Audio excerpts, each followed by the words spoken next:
auditeurs, internautes, téléspectateurs de partout. Bonsoir et bienvenue à cette capsule axée sur la leçon 7. Fidèles auditeurs et internautes, nous sommes à l'heure de votre émission favorite, les non-dits de la leçon. Cette semaine, nous allons étudier la 7e leçon ayant pour titre « Motivé par l'espérance ». Isaïe 25, verset 9. En ce jour-là, on dira, « Voici, c'est notre Dieu, en qui nous avons confiance, et c'est lui qui nous sauve, c'est l'Éternel, en qui nous avons confiance. Soyons dans l'allégresse et réjouissons-nous de son salut. » Leçon ce maintenant est très intéressante. Et maintenant, nous pour nous prêter un pile attention, si possible, pour nous gagner un carnet dans maintenant, pour nous capables de prendre note, à force que nous avons développé leçon ou encore les non-dits de cette leçon. Avant de nous dire plus, on nous prie. Seigneur, nous avons besoin de ta parole et en ce moment, nous avons besoin de ton esprit pour saisir le sens de ta révélation. Nous te demandons humblement de nous éclairer, de nous assister au nom de Jésus. Amen. Motivé par l'espérance. C'est quoi l'espérance? L'espérance, c'est un sentiment de confiance en l'avenir qui porte à attendre avec confiance la réalisation de quelque chose ou encore de ce qu'on désire. Donc, espérance-là, l'hypothèse vers l'avenir. Dans l'Ancien Testament, il y a un pile mot qui a une nuance voisine que nous traduit dans la version nous par espérer ou bien espérance. Il y a batak qui c'est une tranquille sécurité, mais qui allait presque dans le même sens avec la foi. La foi en Dieu, bien sûr, que nous sommes capables de joindre dans Jérémie 17, verset 7. Le deuxième mot, gagné kassal, qui, beaucoup de parle, évoquait l'idée de soutenir, de s'appuyer sur quelqu'un ou sur quelque chose. Selon Job 4, verset 6, gagné sabar, compter sur quelqu'un ou quelque chose. Esther 9, verset 1. Gagné yakal, qui exprimait l'idée de l'attente. Job 6, verset 11. Et dernier mot hébreu qui traduit espérer ou bien espérance dans l'Ancien Testament, c'est tikva. Tikva lui-même, c'est il désignait plus proprement l'idée d'espérer, parce que racine kava, livre dit tension. D'ailleurs, si nous avons bien gardé le mot attendre en français, c'est hâte et puis tendre. Donc, tendre, qui est capable de tirer le mot tension. Donc, tikva dans l'hébreu, ou espérer dans le français, ou attendre pour nous, c'est la patience ferme, endurante, tournée vers un bien à venir.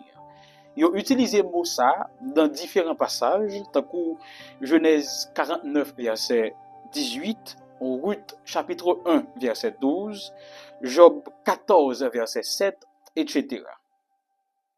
Cependant, il est bon de noter que les espérances de l'Ancien Testament sont graduelles.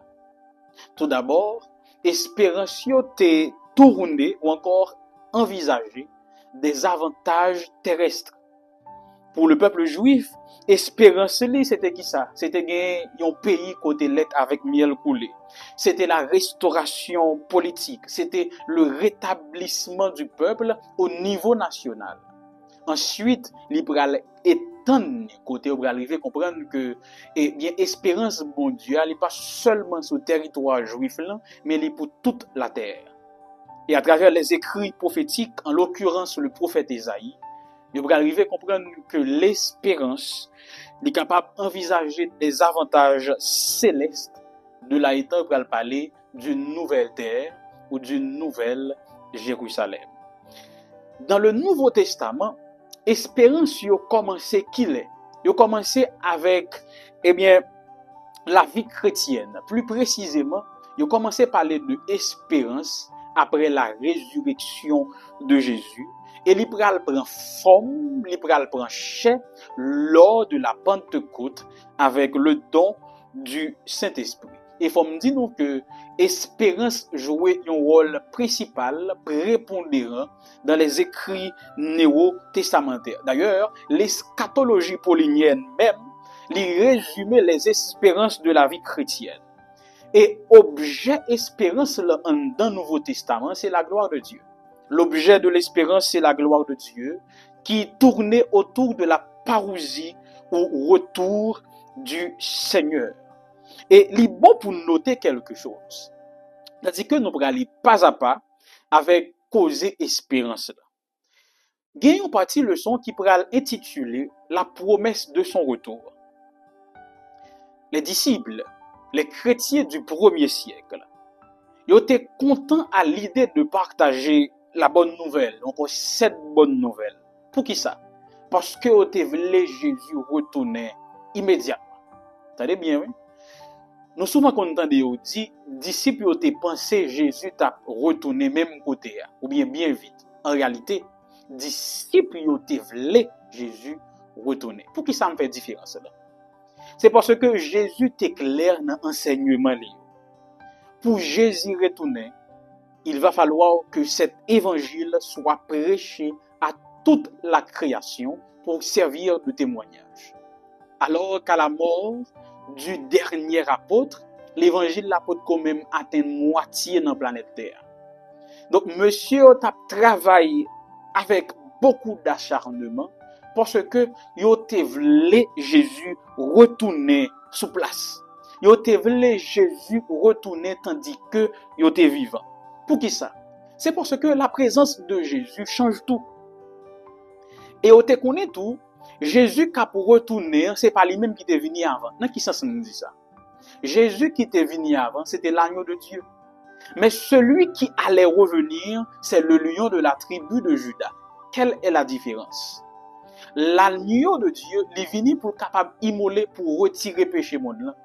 Il est venu pour capable subir, encaisser, maltraiter, accepter, il souffler, le passer l'invisible et même accepter la mort. Ça c'est l'agneau de Dieu qui était venu.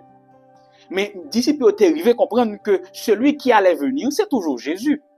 Mais avec un autre aspect, c'est le lion de la tribu de Juda. Lui-même, il est venu en conquérant. Il n'est pas venu pour le mourir, il est venu pour le bailler la vie qui ne peut jamais venir. Et on est arrivé à comprendre, pendant qu'il a sondé les écrits prophétiques, que le lion de la tribu de Juda, que le retour de Jésus, c'est une bonne et grande nouvelle. Pour qui ça? Parce que lorsque Jésus retournait, il pral mettre fin à tout problème, à toute souffrance. Il mettait physique, mental, social, économique et même spirituel. Et c'est pour ça, les auteurs du Nouveau Testament pral faire de retour Jésus, l'espérance ultime du chrétien. Bon, me reprendre. Les auteurs du Nouveau Testament pral faire de retour Jésus, la parousie du Seigneur Jésus, l'ultime espérance du chrétien. Pourquoi? Parce que c'est l'apogée du plan de Dieu. C'est la quintessence de la révélation divine. Et tout ça, bon Dieu fait, yo tout pral joindre acheminement dans retour Jésus. De là étant, il est bon pour me souligner que la pensée que le retour de Jésus était imminent, te font impact sur la vie chrétienne primitive. Ben, moi, reprendre samedi. Le fait que tu pensé ou bien tu voulu Jésus retourner, ça te fait un impact sur comment tu as mené la vie. Notez samedi là parce que je vais tourner sur lui après quelques instants. Le son va faire une tournure historique. Et il va toucher un personnage que Adventiste du 7e jour connaît bien ou bien tendait parler de lui en pile. Qui est-ce? William Miller. Qui est-ce qui était William Miller? Pour qui ça, Adventiste est capable de parler de lui, surtout nous-mêmes qui sommes chef guide, dans l'histoire de notre dénomination, ou même qui théologien, l'on fait l'histoire de l'adventisme, ou pas capable de William Miller. Et même yon moun qui a fait religion du monde, pas capable de William Miller. Qui est-ce qui bonhomme ça paye? c'était un planté. Moun qui parle français a dit c'était un agriculteur. Mais il était occupé place officielle. Tant que Miller, c'était un shérif adjoint, mais également un juge de paix. Et lors de la guerre de 1812, William Miller était servi comme capitaine de 30e régiment. Je continue. En dehors de ça, William Miller, c'était un étudiant de la Bible qui te croit que le ou analysé texte, en particulier Daniel, y compris Apocalypse, il est possible pour capable développer une chronologie qui permet de découvrir ou bien préciser retour Jésus. Bon, me reprendre. Miller te croit que si vous étudiez Bible avec minutie, avec attention, il est possible pour découvrir qui date Jésus a pour retourner. William était un prédicateur qui était converti en 1816. Et en 1818, il y a une conviction que retour Jésus l'a opéré entre 21 mars 1843 à 21 mars 1844.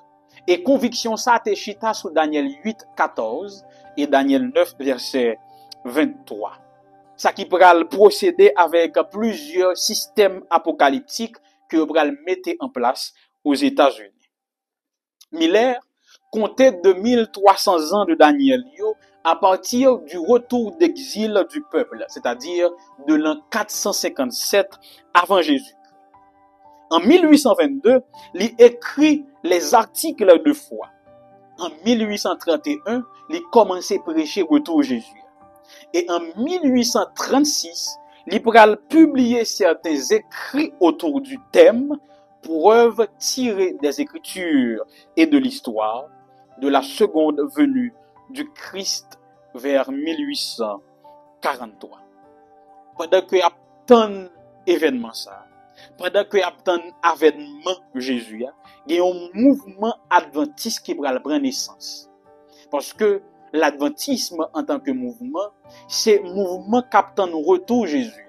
Donc quand yon moun dit moi c'est adventiste, ça dit que moi son moun captant retour Jésus. Donc c'est de par cette expérience, c'est de par cet épisode de la vie de Miller que nous pourrons gagner les adventistes et en particulier les adventistes du 7e jour. Et William Miller était accompagné de Joshua Eames comme organisateur en collaboration avec Leach, Fitch et Joseph Bates. Dans l'étude des livres apocalyptiques, en l'occurrence Daniel et Apocalypse, mais surtout le livre de Daniel, ils ont découvert que les bêtes ils ont représenté les rois ou des royaumes. Daniel 7, verset 17. Ils ont découvert que le vent représente la destruction. Jérémie 49, verset 36. Ils ont découvert que l'eau représente les peuples ou les nations. Apocalypse 17, verset 15. La femme, de son côté, représente l'Église. Jérémie 6, verset 2. Et les prophéties temporelles de Daniel et de l'Apocalypse, yo bay nan un langage prophétique ou bien symbolique, côté yon jour égal à yon année, selon Nombre 14, verset 34 et Ézéchiel 4, verset 6.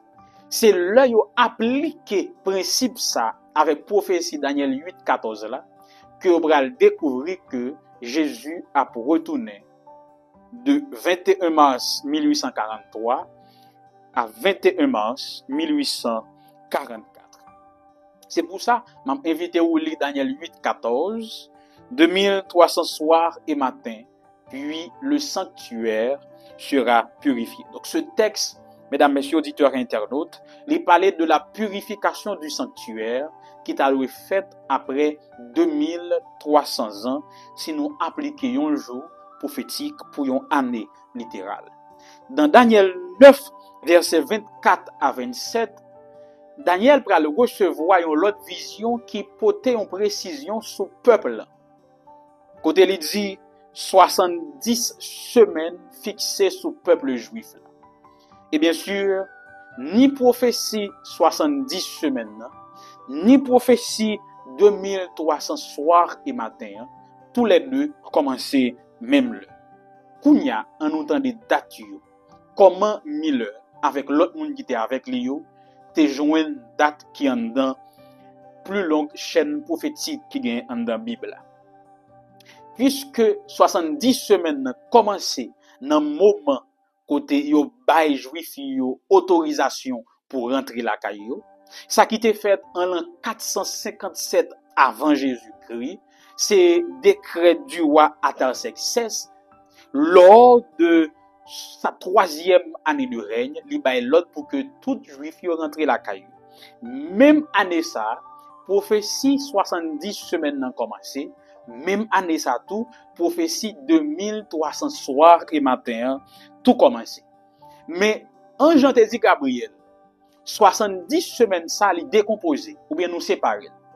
Il y a d'abord 7 semaines qui fixées pour que peuple ou bien ville capable de reconstruire. Si une semaine il 7 jours et il dit que 7 semaines on fait 7 fois 7 by 49 jours prophétiques qui égale 47 années littérales ou bien 49 ans. Effectivement, de l'an 457 ou bien de l'automne 457 à l'automne 408 avant Jésus-Christ, effectivement, la ville de Jérusalem fut reconstruite. L'arrivée en 408, l'Ibral dit qu'on y a 62 semaines qui fixées. Et l'on 62 semaines, ça, ou dit si une semaine, il y a 7 jours, et qu'on y a 62 semaines, ou fait 62 par 7, là-bas 434 jours prophétiques qui équivaut à 434 années littérales. Qui pourra finir en l'an 27. Kounya bamzo. L'on fait calcul là, ou après tomber en l'an 26. Ou ka dit, mais est-ce que me trompe? Puisque gon année de transition, ou obligé mettre plus 1 sur lui. Donc l'on fait calcul là, tomber en l'an 26, ou fait 26 plus 1, qui va l'an 27 après Jésus-Christ. Et effectivement, en l'an 27 après Jésus-Christ ou de notre ère, ce fut le baptême de notre Seigneur que nous sommes capables et lire à travers les évangiles, côté li recevoir le Saint-Esprit pour capable non seulement démarrer le ministère li, mais surmonter toute épreuve que l'Ibral rencontrer. En Jean pral dit toujours dans Daniel 9 que après 62 semaines ça yo. Donc si nous avons 7 semaines plus 62 ça va 69. Or, l'on retiré 69 dans 70, il était seulement une semaine. 7 jours ou bien 7 ans. Il dit, dans moitié une semaine, loin sera retranché. Et le pape a successeur. Donc, l'on fait moitié 7, il baille 3 et demi. L'on prend 3 ans et demi ou mettez le sous 27, il baille 31. Qu'on y a dit, non, la baille 30 et demi. Mais connaît que c'est 2 années n'a parlé. Donc, admettons que m'ta dit et dans mois octobre, mettez 3 ans et demi sous lui. Ou pensez comment l'a tombé? L'a fait comme si tu gagné 4 ans sous lui. Et mais c'est comme ça, nous tombé en l'an 31 côté Jésus a été vendu pour 30 pièces d'argent au printemps de cette année et il pral touyer Jésus selon Matthieu 27 verset 50. Éphésiens 2, verset 13 à 19. Effectivement, comme l'avait prédit l'ange, loin a été retranché sans successeur. Et à partir de la mort de Jésus, les disciples enclenchaient un mouvement côté à prêcher l'évangile. Parce que me dit non, il a prêché au voulait Jésus retourner. Mais il a concentré prédication l'évangile là sur juifs pareil. Il a fait une prédication, dit à l'interne, qui était concernée principalement juifs. Mais songez que prophétie 70 semaines n'a pas fini. Parce qu'il te dit à la moitié d'une semaine, loin sera retranché. Mais l'autre moitié, si elle a pral prendre décision, parce que tu dit 70 semaines fixées sous Israël, pour Israël qui était chimé iniquité, sinon, jugement bon Dieu a frappé. Et effectivement, l'homme était 3 ans et demi sur l'an 31, pour venir tomber en l'an 34. Que s'est-il passé en l'an 34? En automne de l'an 34, nous assistons à la mort d'Étienne.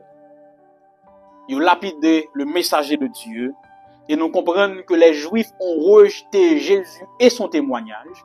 De là étant, prédication l'évangile a quitté barrière juive et puis traverser la joie gentille ou bien païen qui t'a semblé t'a cherché mon Dieu puis plus passer juif selon acte 6 verset 8 à 15 et acte 7 verset 59 et 8 et 4. Donc nous devons comprendre que prophétie 70 semaines ou bien 490 jours prophétiques ou 490 années littérales, il commençait en l'an 457 avant Jésus-Christ, il terminait en l'an 34 après Jésus-Christ avec la lapidation d'Étienne. Qu'on y a un petit campé. Si il était bail 2300 jours, il y a 490 qui sorti. Dans 2300, ou retirer 490, combien crété? Il était 1810 jours prophétiques qui peuvent réaliser. Si 490 là finit en l'an 34, bien simple, on a fait 34 plus 1810. Et qui côté il tombé? Il est tombé en 1844. Et ça fait, William Miller te dit que Jésus a retourné espace 21 mars 1843 et 21 mars 1844. Donc, en automne 1844, pour apporter plus précision, 22 octobre 1844, c'est date ça que William Miller, dans l'étude que il était fait, il a découvert que Jésus t'a dû retourner. Mais en réalité, qui erreur il a fait? J'ai que un pile monde qu'on a dit non. William pas font erreur de calcul, mais ils font erreur d'événement ou bien d'interprétation. Qui s'est passé? C'est que dans la conception juive, auditeurs et internautes, ils ont comprendre que Temple Jérusalem symbolisait la terre. Qui parle de la destruction de Jérusalem dans Matthieu 24, parle également de la destruction du monde. De même, William Miller dit, qui parle de la purification du sanctuaire, parlait de la purification du monde ou de la terre. De là étant, il pral rive conclut que sanctuaire qui est en question, c'est pas sanctuaire céleste là, mais c'est sanctuaire terrestre là. Donc il dit pour capable gagner le Yom Kippour terrestre, faut que Jésus retourne. Mais en réalité, les adventistes du 7e jour pral dire ou non, il s'agissait là du sanctuaire céleste. Donc en 1844, Jésus entrait dans le lieu très saint. En 1844, débute le Yom Kippour, ou le jour des expiations, parce qu'une nouvelle année va bientôt commencer. Donc, William te font erreur d'interprétation. C'est pas le retour de Jésus, mais c'était la purification du sanctuaire. De là étant, le mouvement adventiste pral prendre naissance. Celui qui attend le retour de Jésus, ou bien si là au capitaine avènement c'est Jésus. Mais il commençait à partir de nos désappointements, quand même. Mais, bon bagay, m'envie notifier avec nous, j'aime te dit, m'a tourné solide dans quelques instants. Et l'instant est arrivé. Ça me va considérer avec nous que le son pas considéré, c'est l'église post-millériste. Qui ça me dit pas là?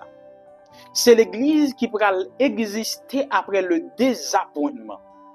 Après déception, ça. Comment l'église l'a pris? Parce que là, yo apprennent que Jésus a retourné et il y a un bon nombre de prédicateurs, des centaines de prédicateurs qui ont prêché de là et d'autres, qui ont dit que Jésus va retourner, moun yo commencé à ranger affaire yo senti qu'on l'autre vent qui a soufflé. Mais lorsque date la fin passée et que Jésus va retourner, bon déception. Et l'église la pral diviser. Gagné si là yo qui quitter l'église là, gagné qui pral faire l'autre congrégation pa yo, gagné tout cap kembe étude prophétie pour chercher qui côté irait atteindre. Cependant, c'est pas l'âme qui arrive. C'est que des appointements, pas seulement diviser l'église là, dans cause interprétation, mais il pral diviser l'église là tout avec un groupe monde qui pral tomber dans un relâchement spirituel, dans une régression. Bon m'expliquer ça m'a dit. Depuis 1844 jusqu'à nos jours, le mouvement adventisme s'est affaibli. Adventiste ou te gagné au 19e siècle, c'est pas yo qui l'a jodi. Si gon moun qui pas comprendre ou bien qui pas quoi, seulement garder adventiste qui plus grand passo yo de yon génération en plus, garder génération pa ou là. Ou après gen un écart entre nous. C'est parce que le mouvement adventiste là li affaibli. Et comme pourrait dire Jésus, c'est que l'église a maintenant perdu son premier amour. Nietzsche, on bon le campé dit, pour que je sois chrétien, faudrait que les chrétiens paraissent plus sauvés. Le message traduit dans la compréhension, il dit, pour m'ta vin chrétien, il faut chrétien ta paraître plus sauvé. Mais comment on peut interpréter ça? Il y a un chanteur haïtien qui te chanté, il dit, et tout chrétien yo a prié pour Jésus retourner, mais on connaît les Jésus retourner, on va pas sauver. On faut t'y camper là. On réfléchit. C'est que, je dis à là, l'église là, est éparpillée dans tout le monde là, n'a prêché le retour de Jésus. Mais style de vie majorité dans nous, pour ne pas dire tout, dit que Jésus pas jamais retourner. Pour qui ça me dit ça? Les gens qui t'a vécu avant 1844, ils apprennent que Jésus a retourné, que le retour de Jésus était imminent, c'était un style de vie. Et même les gens, après des appointements, ils viennent l'autre style de vie. Ils prétendent que Jésus pourquoi venir. Donc, malgré tout le temps pour me bien dans l'iniquité, on bon le m'a retourné. Et c'est même bagala que nous gagnons aujourd'hui qui fait mouvement adventisme là, les relâcher. C'est que quand pile chrétien aujourd'hui a prêché Jésus a retourné dans bouche yo du haut de la chair, mais style de vie yo dit pas que Jésus pas jamais retourner vrai. Ou bien retour Jésus a pas pour demain. Donc imminence retour Jésus te gen un bon impact sur chrétien yo. Kounya bam retourner sur premier chrétien yo. Le fait que te vle Jésus retourner ou t'a prêché l'évangile là, et ça te fait adopter un style de vie qui est louable. Mais puis devant mouvement vin, relâcher. C'est pour ça Jésus pourra dire par l'entremise de son apôtre Jean que Éphèse, qui représentait l'église primitive, avait perdu son premier amour. Il me sentit que c'est même bagarre-là, Jésus t'a dit à chaque grain adventiste qui a vécu en 2024 que nous avons perdu notre premier amour. Et que le mouvement est affaibli et que un relâchement spirituel. Je dis à l'église mondiale, parler de réforme, il parlait de transformation, il parlait de prédication de l'évangile. Mais nous ne faisons que parler de cela. Parce que nous ne sommes que des chrétiens de parole. Est-ce que c'est un mouvement millénaire nous avons besoin aujourd'hui encore pour nous ranger pieds? Non. Alors, c'est-à-dire que je termine l'émission de cet après-midi. Je voulais réitérer le message adressé à l'église d'Éphèse, à chaque frère et sœur, à chaque chrétien qui a auditionné ou bien visualisé l'émission après-midi. Jésus dit à chacun de nous dans Apocalypse 2, versets 3 à 7, « Je sais que tu as de la persévérance. Je sais que tu as souffert à cause de mon nom et que tu ne t'es point lassé. Mais ce que j'ai contre toi, c'est que tu as abandonné ton premier amour. Souviens-toi donc d'où tu es tombé, repens-toi et pratique tes premières œuvres. Sinon, je viendrai à toi et j'ôterai ton chandelier de sa place, à moins que tu ne te repentes. Tu as pourtant ceci, c'est que tu hais les œuvres des Nicolaïtes, œuvres que je hais aussi. Que celui qui a des oreilles entende ce que l'Esprit dit aux églises. À celui qui vaincra, je donnerai à manger de l'arbre de vie qui est dans le paradis de Dieu.